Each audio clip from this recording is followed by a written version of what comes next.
extraoral examination.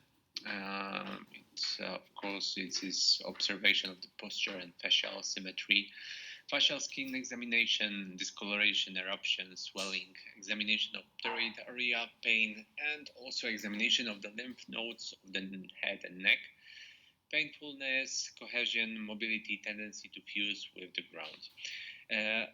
I always suggest to spend 3-5 minutes just to see the face.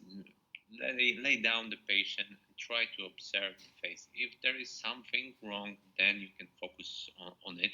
But try to spend every single time before you start doing a clinical procedure, try to spend 3-5 minutes to just observe the face and also what is inside the mouth, and then for sure you will find all those things and find something if there will be something wrong. You can, of course, you can touch the skin, you can touch the head and neck, and try to find what is going on with muscles, with lymph nodes. And if they are acute inflammatory process, they will be soft, painful, and mobile.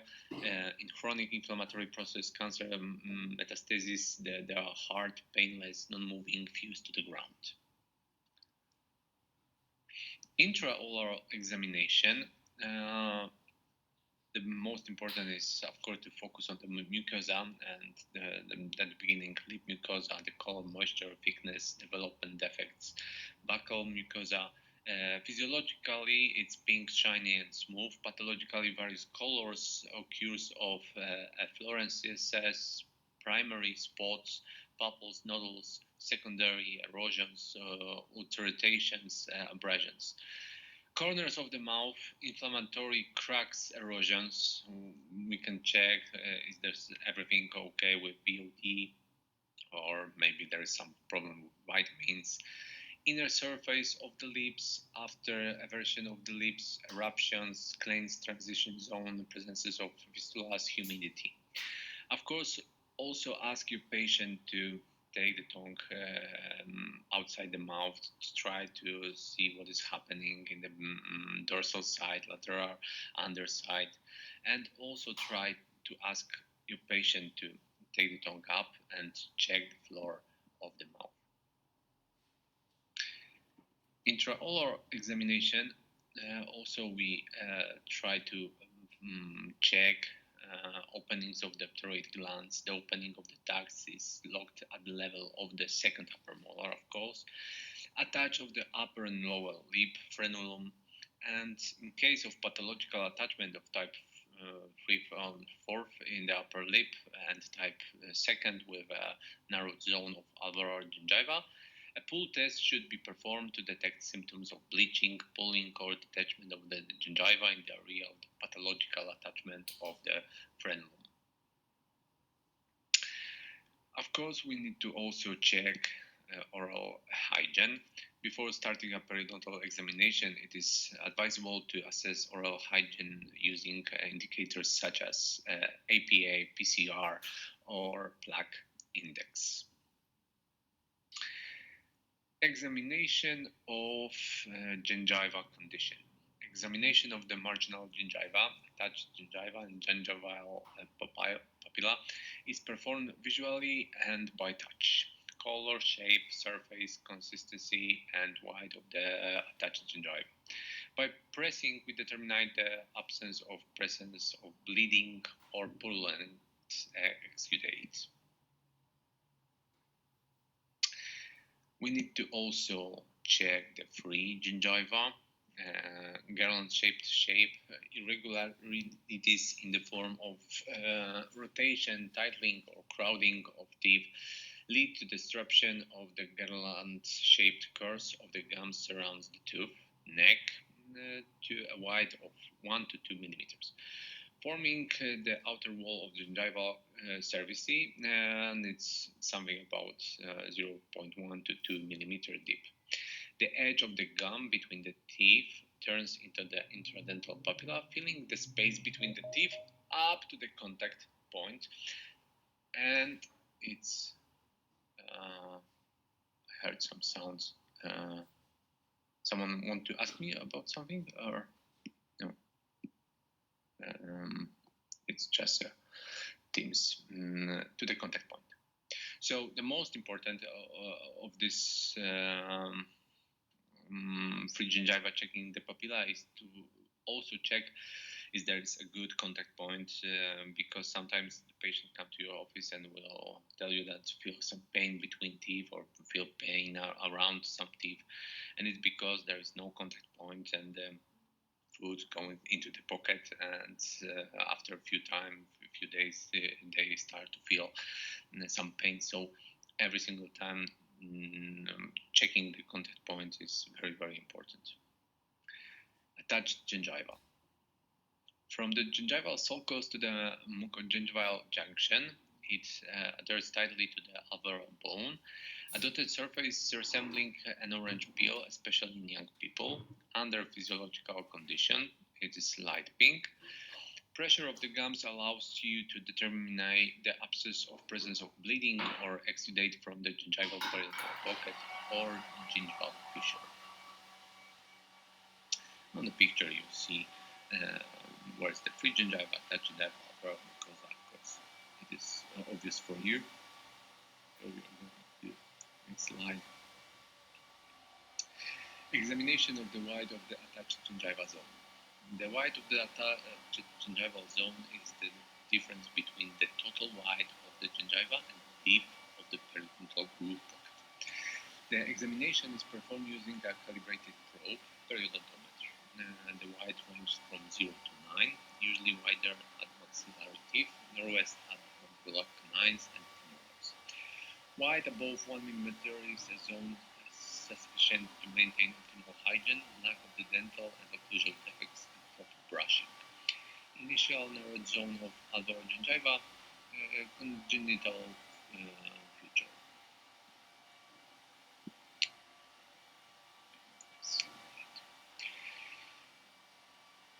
Distance from the gingival margin to the bottom of the pocket. Physiologically, the depth of the gap is from 0.1 to 2 mm, in older people up to 3 mm. Measurement recorded separately for each tooth from the buccal and side in the middle part of the crown and from proximal and distal side. 4-6 points near the tooth. The probe is inserted parallel to the long axis of the tooth with a force of about 0.25 newtons. We already talked about it during seminary. The test is performed using a calibrated probe or Florida probe electronic probes. Plastic calibrated probes are used around the implants. And on the picture you see the VH1 621 perimeter probe. Remember that it starts with 0.5 millimeter hole, then there is a zone of the 3 millimeter and 2 millimeter, 3 and 3 millimeters. So remember this picture because it's very, very important, and there's a lot of questions during the test, during clinical exercises, and when you work with the patient. So remember that we start with 0.5 and then the zone of 3 millimeters. It's very, very important. Also, there's the other different probes like Hufrendi probe, and it's a plastic version using for procedure around dental implants. And Florida probe, it's electronic one device. I think it's only for the lecture purpose and for the scientific things when you are working with something that is connected with the scientific works, and you want to very check the dental gingival pocket very precisely, then you need to use a Florida probe, but also the standard is VHO 621. Examination of bleeding symptom during probing. Inflammation of the gum expressed by bleeding during probing is most often determined using 4 indicators. So modified sulcus bleeding index, bleeding and probing index, gingival index, and papillary bleeding index. The tip that I can give you here is that I always use periodontal probing when the patient comes to my office and tell me that there is some problem, some pain around the tooth. I'm always checking if there is a syndrome of bleeding. If there is bleeding problem, I know that it's also a problem with the gingiva. Sometimes it's only that problem, and making a scaling it's enough and solve the problem. Sometimes it's connected with endodontic or other caries problem, but every single time I'm checking the bleeding index around the tooth that I'm trying and or I will treat. Clinical examination of loss of connective tissue attachment. The connective tissue attachment is formed by periodontal fibers and connects the root cement and the alveolar bone. Under a physiological condition, it tends from the bottom of the gingival sulcus to the range of alveolar process. The clinical examination allows for the assessment of liner loss, its loss in the height. The examination can be performed using a periodontometer, but it's subject to some error. For this reason, it is recommended to use the Florida probe system for the examination. Go to the next slide. Clinical examination of loss of connective tissue attachment. Sorry guys, 1 second break, okay? I need to open door.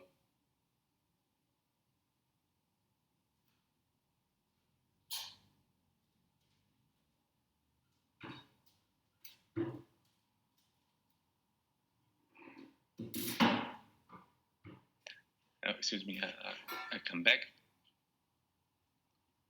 So clinical examination of loss of the connective tissue attachment. Each measurement should be referred to a fixed, repeatable point that does not change its position. Such points are enamel cement border, the bottom of the periodontal pocket. Due to the fact that the enamel cementum junction is most often located some gingival, it may be destroyed by caries and covered by subgingival calculus. Therefore, the occlusal surface of template should be used as a reference point in scientific research. But it's only for scientific geeks. Tip.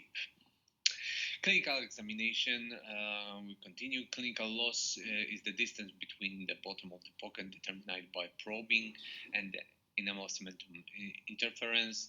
The loss of connective tissue attachment is equal to the depth of the periodontal pocket only if the gingival margin is at the level of the enamel cementum interference. With the subgingival location of the enamel cementum junction, the value of attachment loss is equal to the pocket depth minus the distance of the gingival margin from the enamel cementum junction. When the enamel cementum border is located subgingival, the depth of the periodontal pocket from the gingival edge is added to this junction. It is how we measure. Tip and tricks.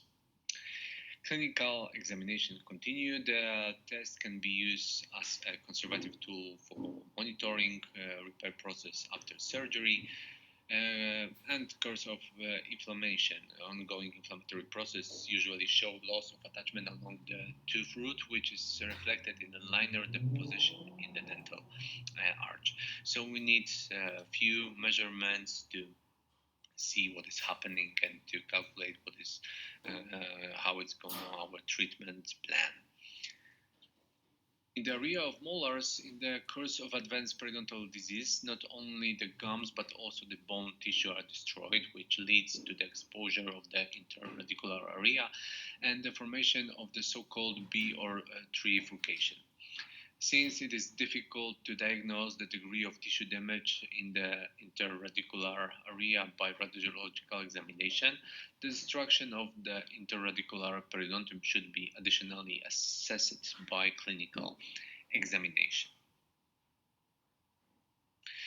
Here is the probe that I love. The Naber's probe, always use it when patient come and tell me that he is feeling pain when he is clenching or grinding or chewing something, and he feel pain in the area of the molars.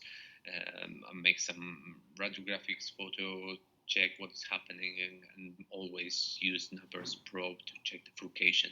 So you need to remember that this probe is very, very, very important. For the diagnosis of furcation, has a calibrated tip with markings 3, 6, 9, 12 millimeters, and has a shaped tip that allows you to check the furcation. This is how we are going to work with it. So on the right graph, you see that this hole, so we can use the numbers. Sometimes it is very obvious, but sometimes, of course, in a mouth, in the patient mouth, there's gingiva, so sometimes it's very difficult. But during a clinical you need to ask your teacher to show you the numbers probe and how we can check it, because it's very important, very useful, and daily practice. For sure, you will have some cases that you need to check it, and it's very, very important. Evaluation of the results according to the HAMS classification, it's also very, very important, and also and is connected with the furcation. Degrees of advancement of changes in interradicular spaces based on horizontal measurements. Stage 1, furcation up to 3 millimeters in horizontal direction. Stage 2, the probes penetrates the interradicular space to the tip of the more than 3 millimeters. And and the last stage is the probe inserted into the radical spaces revolves itself on the lingual side. Evaluation of results according to the Tarnoff and Fletcher's classification. It evaluates the distance between the furcation roof of the bottom of the furcation and includes 3 subclasses: A, B, C. A is distance up to 3 millimeter, B is distance 4 to 6 millimeters, and C is distance above 6 millimeters. Sorry. Of course, when we are talking about the periodontological examination, we need to also check the dentition, dental examination, presence of carious lesions, especially class 2nd and 5. Why class 2? Because it's important to check if patient's flossing or no. Dental defection, rotation, tilting, crowding, that's making the flossing more difficult for the patient. Malocclusion, traumatic bite, correction of fillings and fixed of removable prosthetic restoration, tooth wear, physical, logical in older people, and pathological as a symptom of clenching, grinding.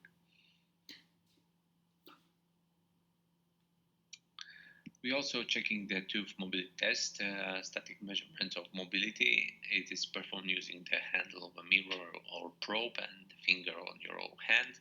The assessment is made according to the whole skull.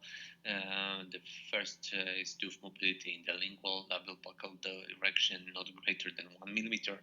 The second is tooth mobility in the labiolingual direction greater than 1 millimeter but less than 2. And the last one is the tooth mobility in labiolingual and vertical direction, disturbing articulation. Of course, when we are talking about tooth mobility, we need to also check is there is something in the back side of the alveolar in the mouth of the patient. So if the patient has no back teeth, it's probably you can see the mobility of the front one.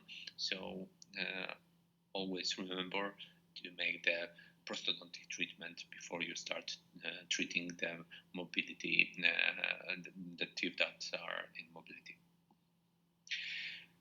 There is also a Perio test. It's a device that hits the tooth crown 16 times from the vestibule of the oral cavity. The device performs 4 hits per second, and we also check the mobility of the tooth. Then we can see the dynamic measurement of the tooth mobility, and it's of course it's more accurate than static, but It's also using, especially when we are talking about scientific works. And the last thing that I want to tell you about is, of course, additional examination. So, of course, we can use ultrasonography, magnetic resonance imaging, but the most important is the X-ray and pantomography. For me, it's a gold standard every single time when I'm start treating and I'm start making any diagnostic. I need to use pantomography picture to see what is happening in the bone, in the mandible, in the maxilla, and what is going on with TMJs and additional areas. So I think for you it's gold standard also. So every single time you start diagnostic, when you see the pantomograph. That is all for today. I try to do it very quickly to not take your time. So if you have some question, you can ask. If not,